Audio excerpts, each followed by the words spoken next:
This session is going to be a participation one. So I'm going to get you all, we're all going to go onto a doc, and I'm going to give you the doc, so don't worry about that, and get you collaborating on there and working together, because they're pretty incredible and powerful tools, these Google Docs. This is a beginner session, but I will show you more than what maybe beginners would see. You don't have to take it all in. No one's expecting you to take everything in. But the nice thing is that if you can pick up one or two things that you might try out, and then know that there were other things you saw that you want to come back to later. And again, that's the beauty. You'll have access to these slides. You will have access to the doc that we work on together today, and you'll have the recordings too. So please don't worry about overwhelm if it's gone too much or too fast. Just pick up a couple of things, and then remember that there's stuff that you can do that you haven't even thought of yet. I think that's one of the key things here. So I'm just going to check the session here will finish at 6:20. So I've got 50 minutes from now. I will try and make sure there's some time at the end for some questions and things, but I do want to jump in and have a good play.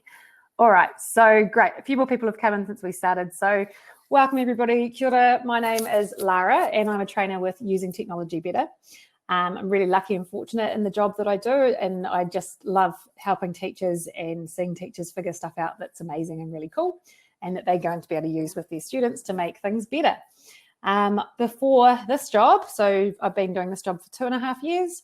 I was a teacher for 14 years, mostly with Year 7 and 8s, but a bit of a mixture across that as well. So thanks for joining me. If this is some of your first online training, or it was new to you during lockdown, congratulations for taking it up.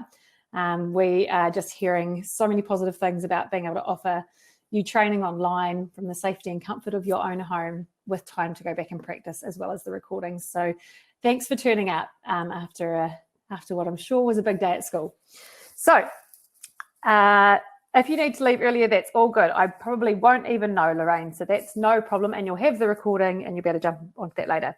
If you see me looking sideways like I am now, it's because I've got another computer there with this on there as well. So I'll be able to jump in between. Okay, so 50 minutes of awesome. So we're going to talk about more than words. One doc to rule them all, and cutting corners. So just 3 things. We'll spend most of our time on the more than words. And then the last 2, I'm just going to show you a few things. So I'm going to be getting you to be interactive with this, please. We'll have a bit of fun and see what you can do. And even if you've been using docs for a while, I'm hoping you'll see some things that you didn't know you could do as well. So let's go. Just a little treat, musical treat for us. That's all, just 5 seconds of that for us. So more than words. So Google Docs, much more than words.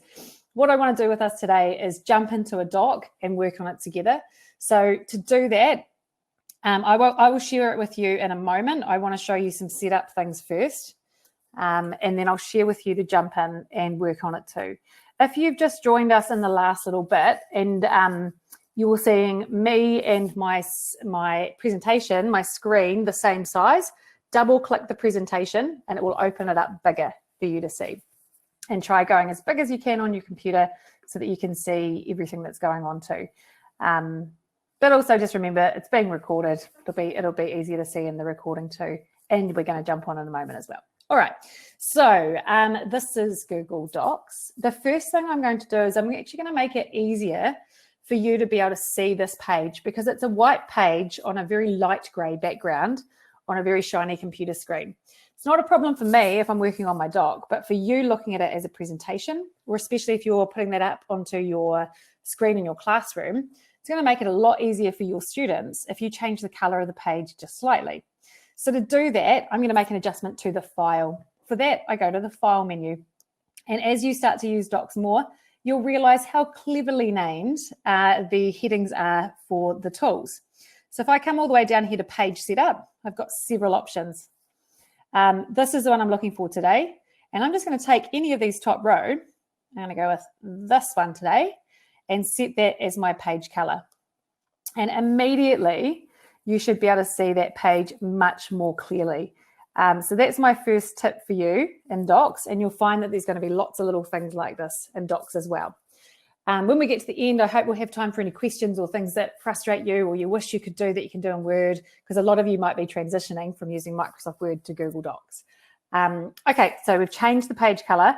I'm going to get us all onto this doc, which could be a nightmare. If we all jumped in, here's 43 of us, if we all jumped on this doc now, our cursor would all start in the same place, we would all start trying to type, and it would be a real painful experience. So when nobody needs that on a Wednesday night. So instead, I'm going to put a table on the page, because a table is going to give me and you, or my students, spaces to type in. Okay, so that's what I'm going to use now. So I'm going to come to Insert, Table, or maybe I want a title first. Awesome Collaborative Doc. Okay, and then I'm going to say Insert, Table. Insert's where you go to when you want to put anything on the page. And we'll do 4. Now, when I'm making it here, I can only put a certain amount in. It doesn't let me go more than 20. But here's a little tip for you. If you come down to the bottom one, to put more in, you can just click on Tab. So when we get in here, if you find there's no space for you, just go down to the bottom and hit Tab to make a new one. So straight away, we've got some organization on the page. Now, as a teacher, before I share this with you, or I might show you what I'm doing with it here, let me just get...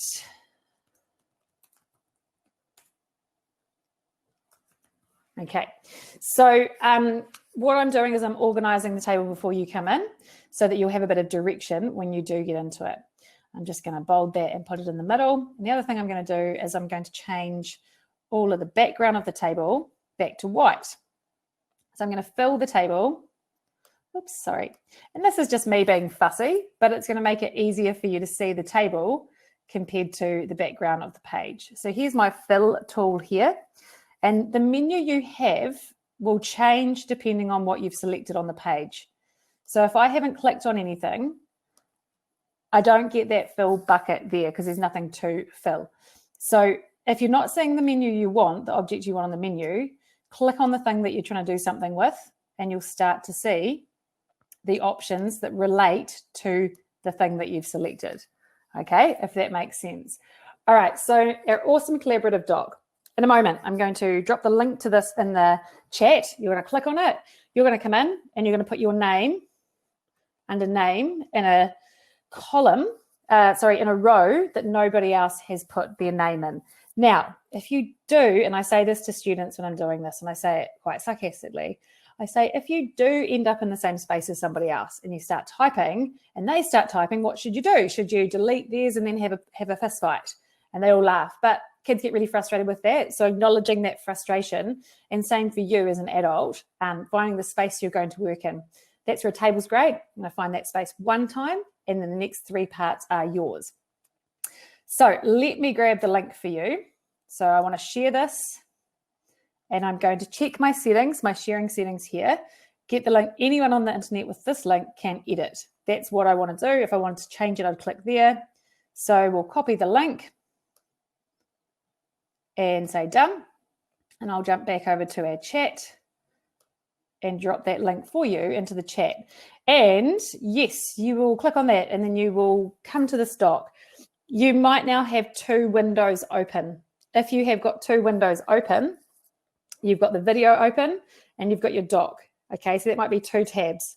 So I'm going to show you something, then you're going to go do it on the doc. But the first thing we're going to do is just try and get as many of you as possible to that doc. If you don't, and this is already too much for you, then just don't even click on it. Nobody's going to know. But if you are ready and you think you can switch between the video call and the doc when it's time to do something, then please open it up. Look at you all getting on there already, and I can tell because you're all coming in as anonymous animals and typing straight away. So magnificent. So I'll let you know when to come back and look at the screen, the video. Otherwise, opening that doc up, chucking your name in there somewhere. Beautiful. And I'm going to explain this anonymous animal stuff to you in a moment as well. Awesome. Oh, that's a good turnout, actually. There's 45 people on the call, and we've got 34 of you are on the doc. So that's pretty good going. Great. And I don't see anybody getting too cross in there. Oh, we've run out of rows. So if you need another row, remember, click on the last one and hit tab on your keyboard. Good work. Now, Angela, you're ahead of the game there. You're jumping the gun. You're an eager beaver. Don't put anything else in any of the other columns, guys. Don't put anything in any of the other columns, just your name. If you've already put it there, it doesn't matter because we can get rid of it later. Now, as you're moving things around, if you accidentally move somebody else's thing around, that's cool. Just hit undo. And on your keyboard, that's Control-Z on a Chromebook or a PC and Command-Z on a Mac. Oh, well done, everybody. All right, we've got 37 of you on there, so that's pretty good. Okay, so if you just hold fire there for a minute and jump back to the video screen, I'm going to demo something and then get you to do it. Demo something and then get you to do it. So if you come back to the video screen so you can see what I'm doing, then it'll make it easier for you in the next bit. The first thing before I do that is I want to talk about why you've come in as anonymous animals. You can see up here, you haven't come in with your names, and that's because you're outside my organization. The only way I could get your pictures on here is if I emailed this to or shared it specifically to your email. Then I would see you and you would see me. All right, so that's the anonymous animal stuff. It's kind of cute. It's kind of fun. I like it. Now, picture. I know a lot of you just threw a picture in there, but I want to show you a really fun way to do pictures that you may not have seen before. And I've done this with students and they love it. So we're going to insert a picture. We're going to use Google Drawing to do this. So any of you who were in the Google Drawing session before with Donna will have seen a little bit of this as well. But I'm going to do a self-portrait using Google Drawings. So I'm going to come to Insert and choose Drawing and choose New. This pops open Google Drawings. It's a bit different to when you go to Drawings through your Drive. From here, you don't have quite as many options. You can bring one in from your Drive if you want more options, but it's a really quick way to do things. I actually love it for putting in like a Venn diagram or something like that the kids can come and open up and play. So I'm going to come in and I'm going to start my self-portrait really quickly. And you're not allowed to use the smiley face. That's definitely cheating. So I'll do this. And you don't have to start yet because I'm going to give you time. Not a lot, to be fair, but I'm going to give you a bit of time. We'll go with a bit of a Donald Trump complexion for this one. I'm going to build my eyes. And that wants to be white. And it's not going to have to be fancy, everybody. Put my eye in there. Now, I'm just going to actually select both of those by clicking on one, holding down on Shift and clicking on the other. And Control-D duplicates that. And because I click both of them, it gives me both. Okay, so I could keep going and put my beautiful picture in there. And then I'm going to say save and close. So this is my self-portrait. You can see it's very, very accurate and very, very beautiful. If I double click it, I can open it again and keep working on it. Okay, so that's the beauty of using drawings inside Docs, is coming in here and then being able to edit it and it will update onto that page. So what I'm going to do, guys, is just give you just a couple of minutes. You're probably not going to be able to make the truest representation of yourself. If you right click, so for me, that's a 2-finger tap on whichever object you've selected, you can use Order to send it to the back. Okay, so now I've got some here or something like here. All right, so just a couple of minutes there to have a go. We're going to notice some things that become annoying about working on a doc like this when people start putting lots of stuff on. We're going to look at that in just a moment. But I'll give you just a few minutes to go in and put something in there. Even if you just do a star shape, it's fine. Great work. Lots of big blue circles.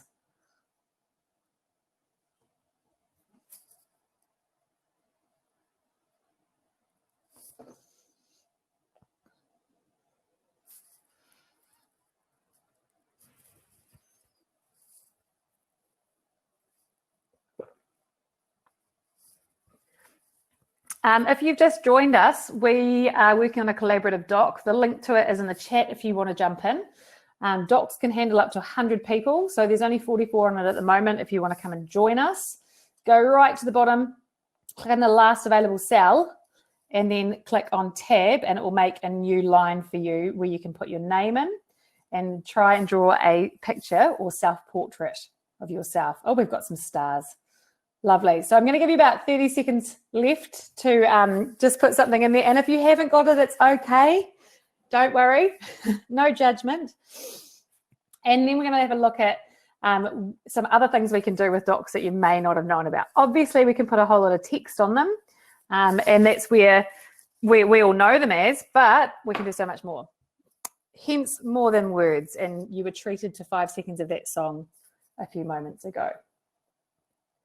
Awesome. Okay. All right. So if you were my students and I was trying to get your attention back in class and we were face-to-face, I would ask you to do something called shark attack mode, which is where you bring your computer screen down to 45 degrees. With older students, we call it Chrome 45 or 45. But with younger students, I say shark attack mode because you wouldn't put your fingers in the hands of a shark. And it kind of means that you'll be able to see better if anyone is getting in there because they're going to be like this. And it just means that if the attention is coming back to you, if you're going to say something important. They're having fun. You guys are having fun. So it's going to be hard for you to stop. And that's actually a real win for me as a teacher. I've given you a task to do that you really want to do. So that's awesome. But I am going to show you a couple of other things now. So if you're wanting to see those, then you might want to stop and come back to the video screen now. Because one thing that's happened is as we've added things into this column, things that we've added have filled to the space they've been allowed in the cell. So think about it like a container. A cell is like a container, and what you put in, it's like a liquid, and it will fill to the width of the cell, okay? And then it will stretch it if it needs to. And what's happened is it would be really hard now. Oh, what amazing pictures, you guys. For people whose names were further down the page to quickly and easily find their page. So I'm going to show you something. These are beautiful. I love them. I'm going to show you something that makes a doc really easy to navigate around. So to do that, I'm just going to highlight all of your names. So I've started at the bottom. I'm trying to work my way up. Oh, crikey. There's a lot of people on this doc. It's not loving it. Hang on a moment. I'll try from the top down. That's better. So, and you know what? I would have done this first if I hadn't wanted to show you why I'm doing it. Okay. So now that I've highlighted all the words, I'm going to use something called text styles to make this easier to navigate. So clicking here, I'm going to come down and choose this heading 2. Now I've changed the way that the font looks in here, but once you click on heading 2, it's changed all your names. I can change that font back. It doesn't matter. And I can change the size and all of those things. And then I might just update that so that it changes the way it defaults to. And then what that's done is it's turned those into a special kind of font that Docs recognizes. I'm going to turn on something called Document Outline, which I can do from View, Show Document Outline, or I can click on this little Show Document Outline button here. And what happens is all of those words that I changed the text styles to are now clickable links to those places.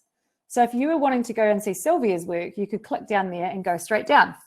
Nice and easy, super fast to move around that doc.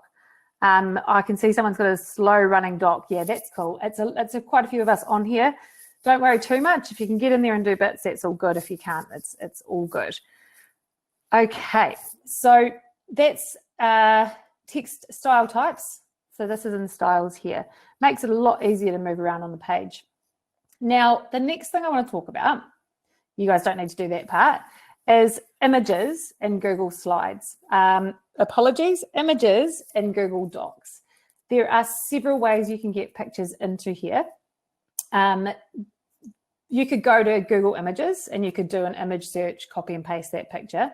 Hopefully, if you're doing that, you understand how to find images that you're allowed to use, because copyright's pretty important when we're working with other people's things.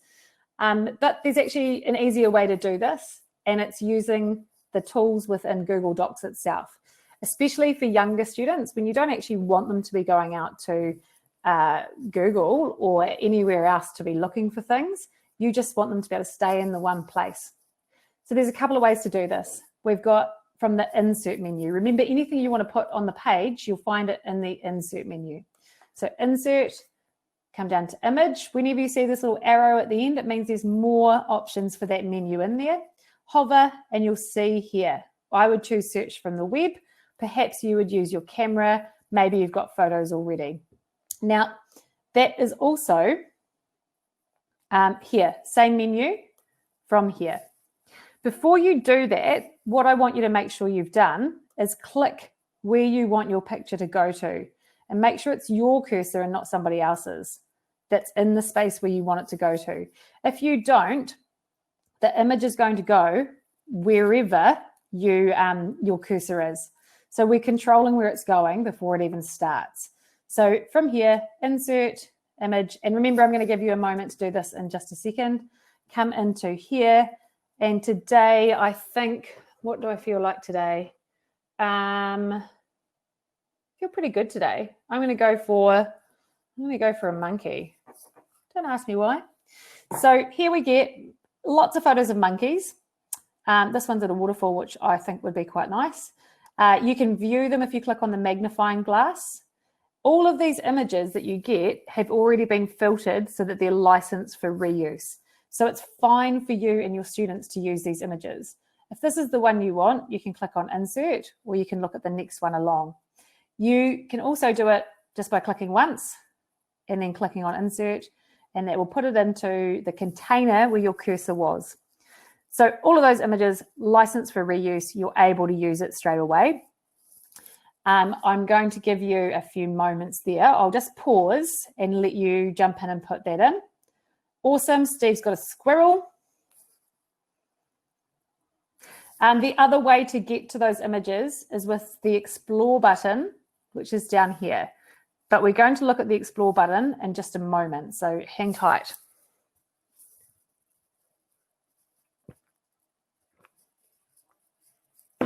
Debbie's just said she likes the shark idea with the laptop lids. With iPads, she says flip, flop, and stop. That's a good one. And then they put them face down. I work with schools and we say apples up, because on the back of the iPads there's the Apple logo. Even if the iPads have covers on, we suggest schools put some sort of sticker on top that looks like an apple and apples up, but whatever works for you. And they have to be on the floor, hands are off them. And the more you repeat that, the better they're going to be at it. Lisa, how do you do the licenses thing on a photo? If you found it through Google Docs, through what we've just done now, you don't need to worry about it. It's already been filtered for reuse. If you are finding it on Google and you don't turn that on, you'll get a whole lot of other options too. So to filter it on Google, let's go to do a search for a lion. I'll go to images. So these are all the images. If I go to tools, usage rights labeled for reuse, you get quite a different selection of images. Still some really nice ones, but it is different there too. Alrighty, I can see lots of lovely animals going in there. Oh, some lions, red panda, meerkat. I like it. A sloth in a coffee or teacup. That's pretty accurate for me sometimes as well. With a couple of sloths. I'm sure that's not true. You couldn't be sloth-like if you're a teacher. It would be impossible. They are cute though, aren't they? Okay, great. Okay, well done. Now, the Explore tool is really, really neat. And I want to show you and also I just want to congratulate you because I think everybody managed to get these inside their container. That's pretty impressive. Okay, the next thing I want to show you is the Explore tool and how we can actually use that for research without having to leave Google Docs. So the Explore tool is a little star down the bottom, and when you hover over it, it says Explore. So when you haven't, it goes down, and then when you come back to it, click on Explore, search your docs and the web. I'm looking for something about monkeys. I can type in monkeys and hit enter. Whoa, hang on. That is not what I expected to happen. We've been caught out. I've been caught out a few times when things have changed, and this may be a change. Monkey. Okay, that's what I was expecting to happen. So I'm not sure what I did there to make it open straight out. But basically what we've used Explore for is to do a web search, an image search, and this is the same. You can see these are the same options as I had when I went to the other way to search, or I can actually find anything relevant in my drive. Okay, so there's a few files in my drive that have the word monkey in them, so it's pulled them up as well. I'll come back to the web. The very first part you get is a bit of a summary. Okay, so you can, if you're looking for a website, you can ignore that part there, but it's almost like finding a definition. And then when you come down here, you've got some web results. Okay, so coming into here, you can come in and look for information about monkeys. You can be more specific. So maybe I want to find monkey information from National Geographic, monkey facts. Okay, this is what I want. I'm going to click on that. It's going to take me straight to that site. You don't get a lot of results come to you. So it'll only give you a few, but it will actually teach kids to think better about what keywords they're using when they're searching as well. So if they're trying to find something that doesn't come up in the first few hits in there, can they add something to it to try and refine it? So monkey facts, if I go into, oh, it's a PDF. That's not what I was expecting. I'm just going to take some text from here. Okay, so I'm going to copy that text, or you could just get the kids to come and find their information and then bring it back and type it in. So I'm just going to put this information in with my image. I need to get back into that box with the image, which is proving difficult to do. Hold on one moment. Let's just put it in the quote section for now. So if I paste that text in there, that's great. But if I'm direct quoting a page, I should put it into speech marks. And I should also reference it, shouldn't I? If you've done any study recently and you don't know what I'm about to show you, I'm sorry, because it's going to hurt. Because I saw this after I'd done a postgrad and it hurt to see, because the most frustrating thing of that whole postgrad was the bibliography and the referencing and the citations. Nearly broke me. So what I'm going to do is I'm going to click at the end of my, my quote, what I want to put in there. And when I come over here, you can see when you hover over the website that you got your information from, a little apostrophe thing comes up. And when I click on this, it'll cite it as a footnote. Before you do it, you may want to change the format, and that's up beside underneath the first lot of facts, and it says web result. Click here. Most of the time in New Zealand, it's APA, so change that and then click here, and it's going to put a number, and then it's going to put your reference at the bottom of the page where your text is. And we're all about to start doing that, and it's going to move things around on the page. So where yours was before may move. It'll move it with it, which is pretty awesome. So go ahead and do that. Do that now if you can, and just put it in that quote column. I was going to change what I was going to do there, but I think we'll leave it as the quote column for now. If it's coming through with lots of formatting, I want to show you something about that in just a moment. So don't worry if it's coming through all crazy looking. Formatting means the way text looks. I'm going to show you how to fix that in just a moment if you're not sure. All right, can see lots of referencing coming in. Charlene, yes, absolutely amazing for referencing. Blows my mind. Now, Sandra, did you find the Explore button? Oh, to get the APA, come up to where it says Web Results and click on the 3 dots beside it, and you can change in there to what style you want.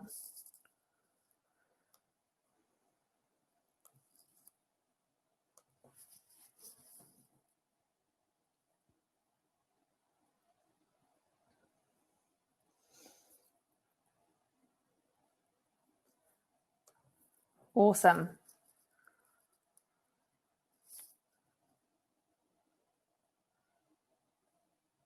So that may seem like a skill that's for older students, but it's so easy to do. Why wouldn't you have your younger students doing that now, even if it's just to create a collection of the things that they're using for that assignment or for that essay? If they've used a website that they didn't find in the web results in Explore, they can paste that URL into the search bar for Explore, and it will bring them that exact page. So for example, if I come into here Sharon Jane, if you scroll up, it should be either under the summary of information. It should say Google search web results. I'll go back. It should say web results with the Google symbol and then the 3 dot. Oh, you got it. Perfect. Okay. If you have a specific page you're wanting to reference, you can copy the URL of that page. So rather than searching for it within Docs, bring that in, click on the search bar at the top, delete what you had, paste that, and it will give you that exact page, which you can then use as a reference as well. Cool. Now, I can see lots of you are changing around the formatting that's come in on your text. That's cool. I am going to show you a fast and easy way to do that in just a moment as well. So don't worry too much if you're thinking, oh my gosh, it looks crazy. It does, but I'm going to show you how you can stop it from being crazy too. All right, just another 20 seconds there, guys, and we will carry on after that. If you're having any issues, anything at all, just pop it in the chat and I can help you out.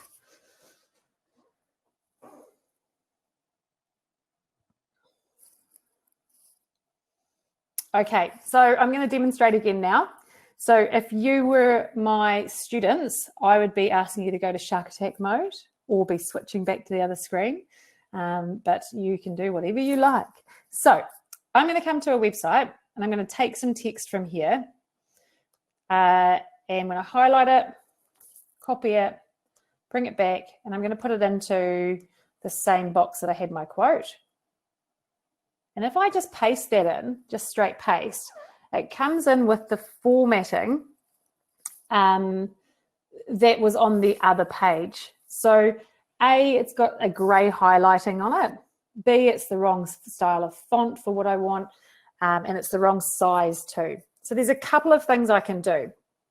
Before I paste it, if I bring up my secondary menu, which for me on this Chromebook is a 2-finger tap, I can choose to paste without formatting. There's also a Chrome shortcut there, Control-Shift-V.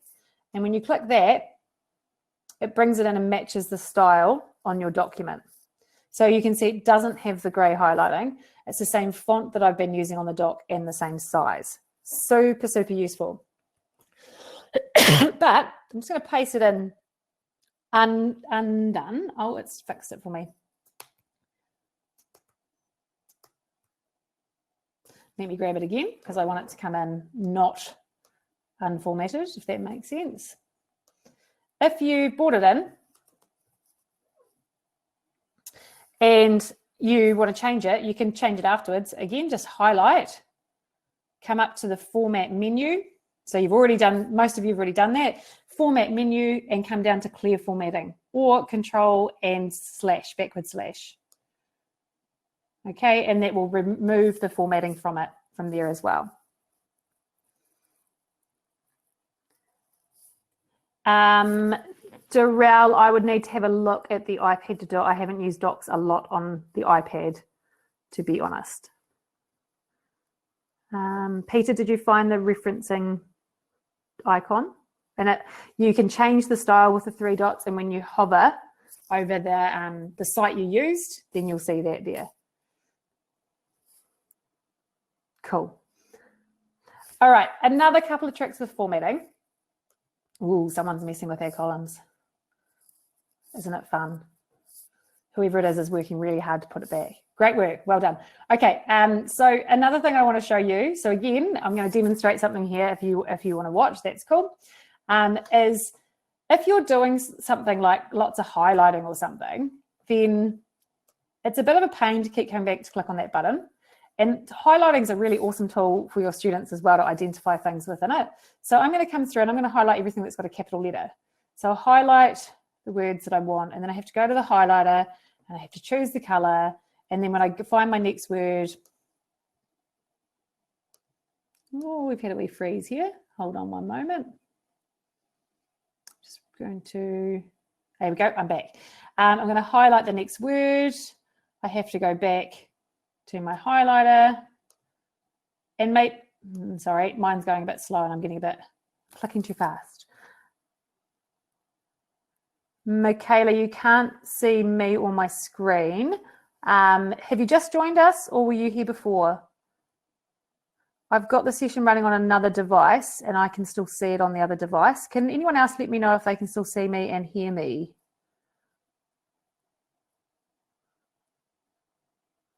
Okay. If you can't, I suggest you refresh your tab. You can do that at the top with a little swirly arrow up by the URL bar, or Control R or Command R will refresh your tab as well. Okay, so I'm highlighting and I'm bolding some words, but I'm having to do it every single time. So instead, oops, I lost my bold. Instead, what you can do is you can copy the formatting that you've done. So here I've highlighted this word national, I've made it bold, and I've given it a yellow highlighter. Okay, so I'm going to highlight what I've got. And if I come up here to this little paintbrush, this little paint roller, so up in the bar, up on the top to the left, you've got paint format. If you click it once, it allows you to copy the formatting onto one other place that you highlight next. And it will change it to match that style. If you click it twice, it will hold that style until you turn it off. So this is a really awesome way you can get your students to identify different things in text without it being really annoying and then having to go and choose those. Oh, that's me changing that now. Then having to go and choose those every single time. To turn it off, you just click it again. You can see that it's blue at the moment. I know that's small, but it is blue at the moment because I clicked it twice to select it long term. Click it once to unselect it there too. So those are some really good tips and tricks in docs around formatting, bringing in other things, managing your doc with document outline. You can also use bookmarks and send links. So hyperlinking is pretty important. I do want to show you really briefly how to hyperlink. If you already know, that's great, but I might show you one way you didn't know. Excuse me. A hyperlink takes a URL, so that's an address for anything on the web, and hides that big nasty URL. Well, it doesn't even have to. It just makes it clickable, so you can click on that and go to that page. So if I come back here and grab this web address and copy, and I'm going to highlight the words National Geographic. I want those words to be what people click on to be taken to that web page. And if we can learn how to hyperlink, then we're really going to be able to engage our students with lots of different media for them to explore other places. We can support them with research and scaffold that for them too. Once you've highlighted the words you want, you've got some choices.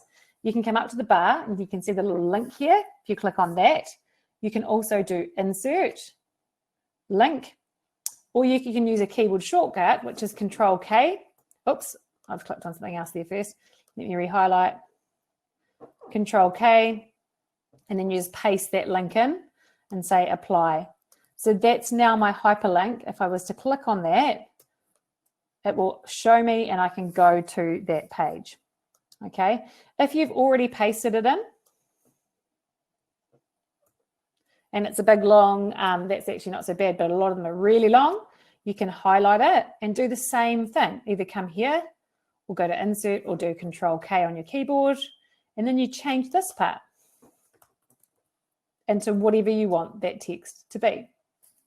So hyperlinking is a really important skill. Please show your students how to do that too, because it's going to enable them to make multimedia, dynamic digital outcomes that it just really improves everything that they're doing if they're doing things with digital tools. So I'm going to jump back over to the slides. Congratulations, everybody who's managed to add some things to that doc. You can see that if you use a table and you manage it with document outline and you set some ground rules, you can have a lot of people working on here together at the same time and make it really fun. I love Google Drawings. I love Google Drawings, especially putting them in here because it can just really add some really good creativity to what kids are doing rather than always grabbing a pre-made image or a Bitmoji. They can do it from there. Alrighty, so back on our slides. I'm going to start wrapping us up. We've got 12 minutes. citations. Oh, the only other thing I was going to show you on here was comments. And the reason why I'm going to show you comments is because there's a few things you may not know about them. I'm going to highlight, you've got to highlight or select something to be able to comment. So I've highlighted this text in Natasha's information here. When I've done that, I get this little bubble out the side. I can click on that bubble and then I can write a comment.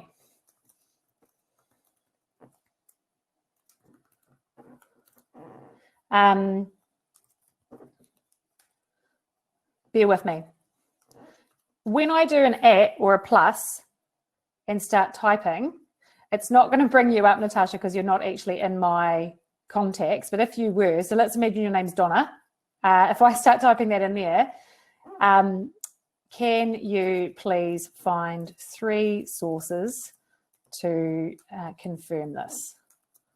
Okay, so if I do that, that's going to let Donna know by an email. It's going to flick her an email asking her to do it. If I assign it, she's going to have to come back and mark it as completed as well. So if I assign that to Donna, she gets a little mention in there too. Another way I love to use comments is to give more information to my students. So if I was to highlight this, let's say that this is, I'll stop picking on Natasha, I'll go to somebody else. I'll pick on Taryn. I'm not sure I'm saying that right. I'm not sure at all, but I'm just going to come to this one. Here, if I'm noticing that you have made a few errors, or I want to link you back to a video that talks about what we're working on or class notes, you can also put that link. So let's go here. You can put that link into a comment to take them to a video that you want them to use. So let's say you're learning about metaphors, similes and metaphors. I'll just get rid of that. Sorry, I just copied the URL fast and closed it so we don't have to listen to it. But you can say, oh, come on. Got a bit of a go slow here. It's been going pretty well otherwise. You can paste that link in here. Check out this video to clarify what similes and metaphors are. And remember, that could be a link to the photo of the board that you, it's right, good, yes, well done me. Thank you. You can also link it back to a photo you've taken of the whiteboard that you used when you had your class discussion. So really directing them back to those notes. So thinking about lots of ways that you can use the comments section there. All right, so I'm just going to present this again, which means we do get 5 seconds of that song, but that's fine. And then we'll move on to the next slide.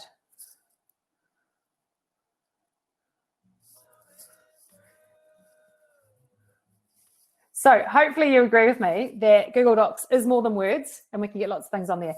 Somebody's asked me a question in here, why do this in Docs rather than slides? Yeah, they're actually quite different tools, and you could do things like that in slides too. A doc is traditionally used for a lot of text. It's not so easy to move images around and things with it as well. But working with tables on slides isn't as easy as it is on docs, I find anyway. And then having multiple slides can make it difficult to move around between them. A lot of what I've just shown you can be done on slides, the images, the drawings, and so on. Not the citations, so that can't be done on slides in the same way. So yeah, so it's about what you want to use those tools for. For me, slides as a presentation tool that is used to support something I'm talking about, and docs is used to bring lots of things together. But you could totally have one slide per group or something like that for Google Slides too. So one doc to rule them all. So I've just tried to be creative here, and we've got the one ring to rule them all. I want to show you version history, even if you've seen it before, and activity dashboard, because this is talking about valuing the process over the end product. So I know that when I was working with students, and mostly Year 7 and 8 students, they would start maybe an essay or something, and they'd do their notes on one document. They'd bring their draft on another doc. They would do this on another doc. And eventually they might have 5 or 6 documents for one assignment. Really what I want to see as a teacher is where they've come from and how they've done it. So we've got version history, which helps you to do that. So if you are in a document, and I've just pulled one up that I got my team to help me out with yesterday. If you are in a document, you can come to File and Version History. And most teachers know about this because they've used it to retrieve things that other people have deleted. But the beauty of it is it's so much more than that, is you can actually come in and you can go and look at what the original things were. And if I come into here, and I'll go to this one, you'll see that between 451 and 452, I had put these things on. I know it's me because it's showing it with a green highlight and green down here. So if I want to name when it was like this is my time machine. When you hover over that copy, that version, you get the 3 dots again. Now, the 3 dots in punctuation is called an ellipsis, and it means that there's more to come. I talk to students about this in computing, meaning do more stuff, and we see it in lots of places in G Suite. So here, name this version, and for this one, I'm going to call it template. Okay, wouldn't make sense to name it with the time and the date because that's done for you automatically. But let's say that was the template or their notes, and then up here, we're going to name this version. We can see the version first, and we're going to say, name this version, and we can call that one notes.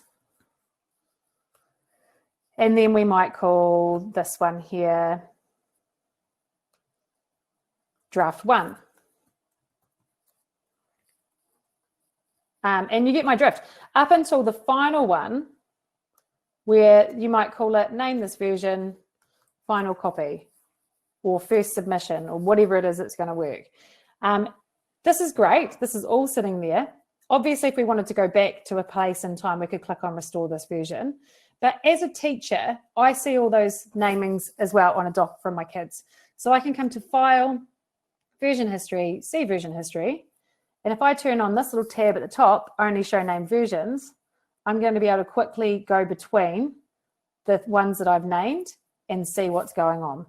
So I can see how much they progress from their initial notes and how they put them into a paragraph or whatever else that they're doing too, as well as seeing who's made changes and where they've made those changes as well. So version history, I'll go back one. The other thing to show you is in tools, you've also got an activity dashboard. So if you've got a student who swears they went into that doc and they swear they did this and that, you can actually go and see who's been on the doc and when they've been on it. Okay, so me within the hour, Adrian and Sam this morning, and Carla was on there yesterday. So just another way that you can keep track on what's going on inside that Google Doc. Alrighty, so we are nearly there.